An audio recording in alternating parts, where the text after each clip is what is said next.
Out of every 4 men who served aboard a German U-boat in World War II, 3 never came home. Not wounded, not captured, dead. Around 30,000 submariners out of approximately 40,000 who served. That's a 75% casualty rate. No branch of any military on any side of that war came close to that number. And here's the thing, by 1943, every man climbing into one of those boats already knew the statistics. They knew what was waiting for them out there. They volunteered anyway. This video is going to explain exactly why that casualty rate was so catastrophic, what those boats actually were, how the odds shifted, and what it cost the men inside. The kill counts and the tactics are part of the story, but the part that gets far less attention, the men themselves, that's where this gets interesting. Before we get to World War II, let's go further back. The U-boat wasn't a new idea in 1939. Germany had been here before, and what happened the first time around shaped everything that came after. By the time World War I broke out in 1914, Germany had 28 U-boats ready for combat, and within weeks they demonstrated something that changed naval warfare permanently. In September 1914, a single U-boat, U-9, torpedoed and sank 3 British cruisers in under an hour. 1,400 sailors killed, 1 submarine, 1 hour. But here's what most people don't realise about those early boats. They weren't submarines in the way we think of them today. They spent the vast majority of their time on the surface. Diesel engines powered them above water. Once submerged, they switched to battery-powered electric motors, and those batteries drained fast. They had to surface frequently to recharge and to replenish their air supply. Submerging was something they did to attack or to hide. It wasn't how they travelled. At first, German U-boats followed what were called prize rules. Stop the merchant ship, give the crew time to abandon, then sink it. A remnant of an older, more formal idea of naval warfare. That system didn't survive contact with reality. Britain introduced Q-ships, and this is one of the more extraordinary ideas of the whole war. Merchant vessels fitted with concealed guns, disguised to look like unarmed civilian ships. A U-boat would surface to follow prize rules, the merchant would raise its hidden weapons, and the U-boat would find itself under fire at close range. Several U-boats were destroyed this way. After that, Germany abandoned prize rules entirely and moved to unrestricted submarine warfare. Any ship, military or civilian, without warning.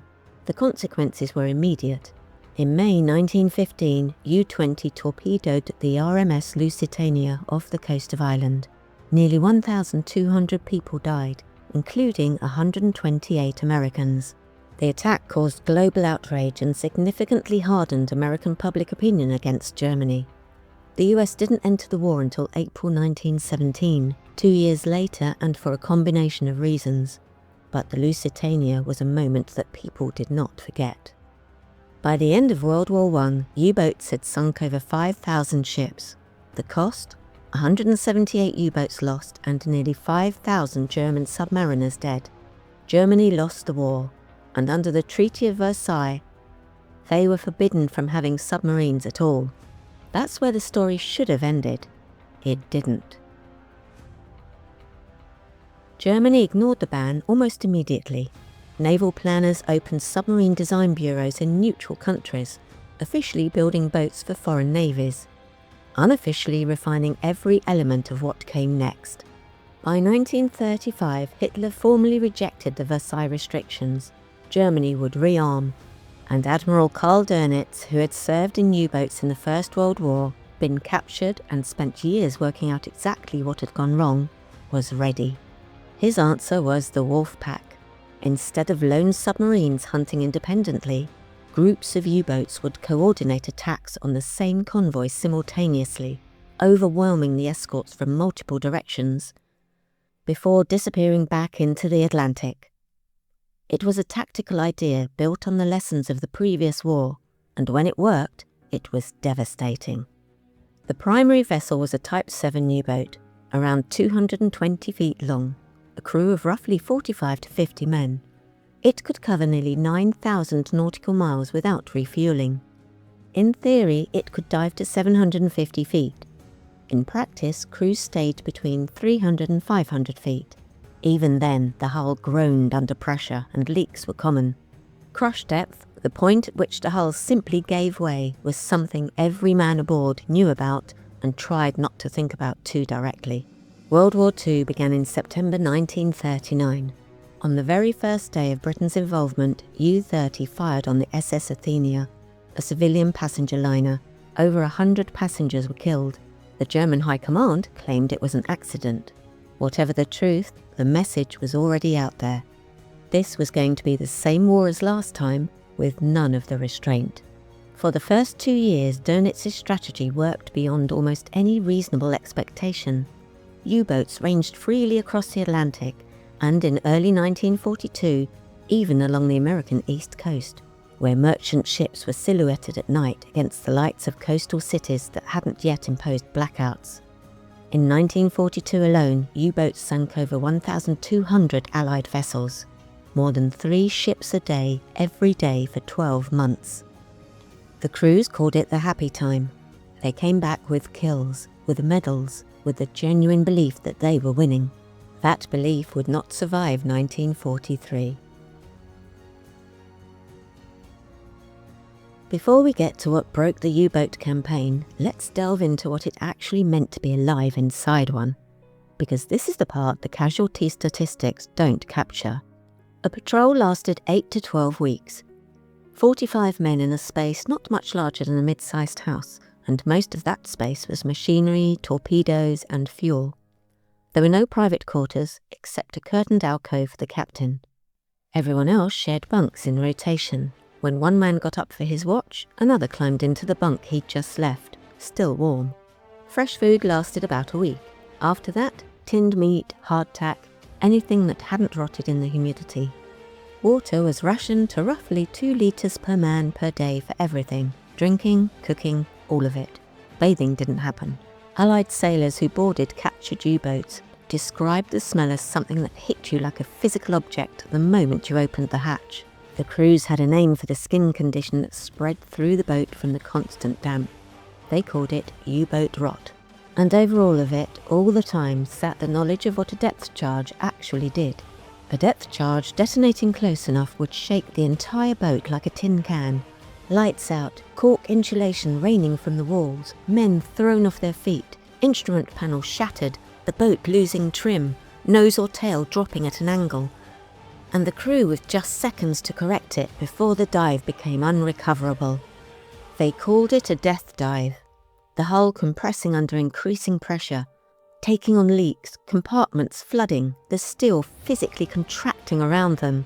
At crush depth, the boat was simply gone. Not sunk, compressed to almost nothing in a fraction of a second.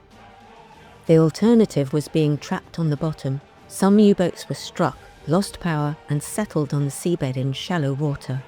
Not deep enough to be crushed, just deep enough that no rescue was possible. Men sat in darkness, air running out, cold water rising inch by inch. Some lasted hours. Heinrich Bohm served as a radio operator on U-607. He described a depth charge attack in 1942 in which his boat was held down for 11 hours. While Allied escorts worked over their position. He said the worst part wasn't the noise of the detonations, it was the silence between them, because the silence meant another one was on its way, and you had no idea when. Bohm survived that patrol. U-607 was sunk by an aircraft attack in July 1943, with the loss of most of her crew. Think about what it took to turn the tide against something that effective, because it wasn't one thing. It was several things arriving at roughly the same time, and each one on its own wouldn't have been enough. The first was signals intelligence. British cryptanalysts at Bletchley Park had been working on the German naval Enigma cipher from the start of the war. In May 1941, the Royal Navy captured U-110 before she sank, with her Enigma machine and codebook still intact. That intelligence was decisive. With the ability to read German naval signals, The Allies could route convoys around known U-boat positions and direct hunter-killer groups directly towards specific boats. The U-boats were broadcasting their own locations without knowing it. The Central Atlantic, the so-called Black Pit, had been beyond the range of Allied aircraft. U-boats operated there almost freely. The introduction of very long-range patrol aircraft and later escort carriers closed that gap entirely. By 1943, there was no part of the Atlantic beyond reach. The third was radar and direction finding. High-frequency direction finding, HFDF, known as HFDUF, allowed Allied ships to pinpoint a U-boat the moment it transmitted a radio signal. And U-boats transmitted constantly, reporting positions and convoy sightings back to Dönitz's headquarters. Every transmission was a fix. Every fix was a potential death sentence. The weapons improved too. The Hedgehog, a forward-firing mortar launching 24 small charges in a spread pattern ahead of the ship, replaced the depth charge as the primary anti-submarine weapon. Unlike depth charges, which detonated at a set depth regardless, Hedgehog charges only exploded on contact. More precise, more lethal, and critically, they didn't alert the U-boat with a pressure wave before impact. May 1943 became known inside the Kriegsmarine as Black May. In 33 days, the Allies sank 43 U-boats. Dönitz lost more boats in that single month than in the entire first year of the war. On the 24th of May, he ordered the U-boats to withdraw from the North Atlantic. The Battle of the Atlantic was not over. U-boats kept sailing, but the balance had shifted permanently. And every man who climbed into a boat after May 1943 knew exactly what the odds now looked like. And this is the part most people don't know. The part that casualty statistics don't tell you. By 1943, the casualty rate was not a secret inside the U-boat arm. The men were not shielded from it. They could count the boats that went out and didn't come back. They understood what the numbers meant, and they kept going. Hans-Joachim Keitels was 22 years old when he joined the crew of U-377 in 1942. He kept a journal.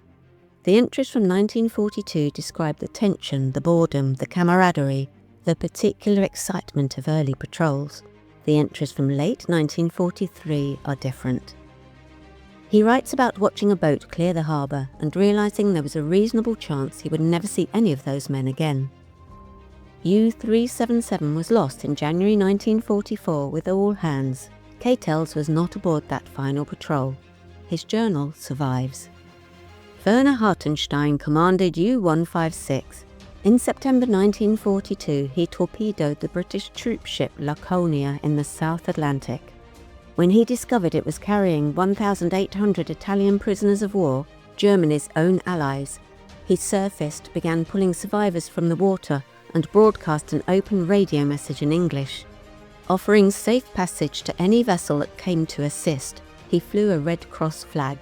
An American B-24 arrived, circled and attacked. It bombed the survivors in the water. It bombed the U-boat. Hartenstein was forced to dive, abandoning the people he'd been trying to rescue. He survived that day. He was killed 6 months later when U-156 was sunk by an American aircraft in the Caribbean. He was 34 years old. The Laconia incident led Dönitz to issue what became known as the Laconia Order, formally prohibiting U-boats from rescuing survivors of ships they'd sunk. No lifeboats towed in, no provisions, no assistance of any kind. The men in the water were left there. That order would later become part of the case against Dönitz at Nuremberg. So why did men keep volunteering for this? Some of it was ideology. This was a generation shaped by Nazi Germany, and many believed in what they were doing. But ideology alone doesn't explain men still climbing into boats in 1944 and 1945, when survival had become the exception. Some of it was the brotherhood, the specific intense closeness that forms between men who have been in genuine danger together in a space that small for that long. The crew of a U-boat knew each other in a way that soldiers in larger units rarely did. The man whose bunk you shared, whose family you'd heard about on long night watches. You don't walk away from that, even when the mathematics are telling you to. And some of it was simply that there was nowhere safer to go. By 1944, Germany was losing on every front. The Eastern Front has a casualty rate that rivaled the U-boats. The Luftwaffe was being destroyed over its own cities.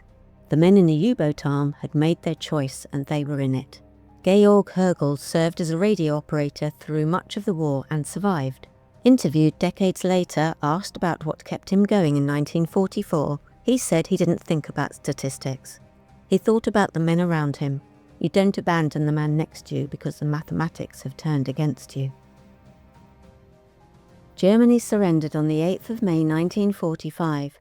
Dönitz issued the order that ended the U-boat campaign. All boats were to surface, fly a black flag and surrender to the nearest Allied vessel. Some complied, others couldn't bring themselves to do it. Operation Regenbogen, Rainbow, was an unauthorized scuttling order that circulated through the fleet. A number of U-boat commanders sank their own boats rather than hand them over. Whether Dönitz privately approved it was a question that was never fully resolved. The final accounting. Of approximately 1,150 U-boats that served operationally, 785 were lost. Of the 40,000 men who served, around 30,000 never came home. The Allied shipping losses they caused amounted to roughly 3,000 vessels, 14 million tons of cargo, and more than 30,000 merchant sailors killed. The men who survived went home to a country that no longer existed in any recognizable form. Some were held as prisoners of war for months or years after the surrender. Some returned to find their families hadn't survived the Allied bombing of German cities. Some came home to nothing at all.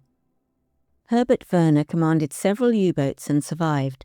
His memoir, Iron Coffins, published in 1969, is one of the most detailed first-hand accounts of U-boat service that exists. He wrote about coming home and finding that the world he had left was gone. The streets, the buildings, the people. He said he had survived the war at sea, only to find that the war had won everywhere else. The U-505 was captured by the US Navy in June 1944. One of the most extraordinary naval operations of the entire war. An American task group boarded a surfacing U-boat under fire, kept her from sinking, and towed her to Bermuda.